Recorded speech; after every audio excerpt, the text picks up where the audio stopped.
Account to be prepared, तो हम account बनाएंगे, तो सबसे पहले बनाएंगे हम ब्रांच अकाउंट। ठीक है, तो ऐसे बनाते हैं अकाउंट पर्टिकुलर्स अमाउंट। तो टू बैलेंस BD हमें क्वेश्चन में गिवन होगा। ठीक है, टू बैलेंस, इसको CD लिखेंगे, नहीं BD होगा, या तो एसेट गिवन होगी या फिर लाइबिलिटी गिवन होगी। ठीक है, सेकेंड एंट्री है to goods send to branch. ठीक है, ये जो अभी हमने एंट्री करी थी यहाँ पर गुड्स वाली, ये यहाँ पर, और by goods send to branch मतलब रिटर्न वाली। ठीक है, टू कैश जो हेड ऑफिस ने एक्सपेंस पे किए थे, एंड बाय कैश जो अमाउंट जो था हमने हेड ऑफिस को सेंड किया था। ठीक है, टू बैलेंस CD, ये लाइबिलिटी आ गई, बैलेंस CD एसेट आ गई। तो अब हमारा या तो प्रॉफिट निकलेगा या क्या निकलेगा, लॉस। ठीक है, ये अकाउंट हमारा बन गया। तो सेकंड अकाउंट हमारा है ब्रांच डेटर अकाउंट। ठीक है, इसमें भी ऐसे ही सेम सारे अकाउंट सारे सेम बनते हैं, पर्टिकुलर्स अमाउंट।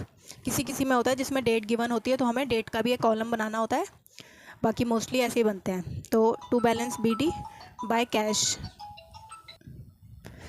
ठीक है, by cash, by bad debt, जितने भी हमारी एंट्री में होगा जितने भी डेटर्स ने पे किया होगा या रिसीव हुआ होगा वो सारा इसमें आएगा। जैसे by discount, by sale, return and balance CD, end में हमारा क्या निकलेगा, बैलेंस CD। ठीक है, ये फिर क्लोज हो जाएगा। उसके बाद है हमारा ब्रांच पेटी कैश अकाउंट। ठीक है, सेम बनेगा, particulars amount to balance BD। ठीक है, ये हमें क्वेश्चन में गिवन होगा।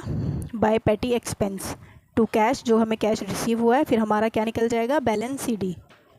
फिर उसके बाद हमारा ये क्लोज हो जाएगा। फिर लास्ट है ब्रांच एसेट अकाउंट, इसमें भी क्या होगा, ठीक है, इसमें भी सेम अकाउंट बनेगा, टू बैलेंस BD क्वेश्चन में गिवन होगा, या जो एंट्री हमने एसेट एंड लाइबिलिटी वाली करी थी, तो एसेट जितनी दी होगी वो यहाँ पे आ जाएगी। बाय डेप्ट, जो जितना डेप्रिसिएशन लगा होगा एसेट पे वो यहाँ पे आ जाएगा। उसके बाद हमारा बैलेंस CD अकाउंट क्लोज। तो ये थे हमारे ब्रांच का फॉर्मेट। आई होप आपको समझ में आया होगा।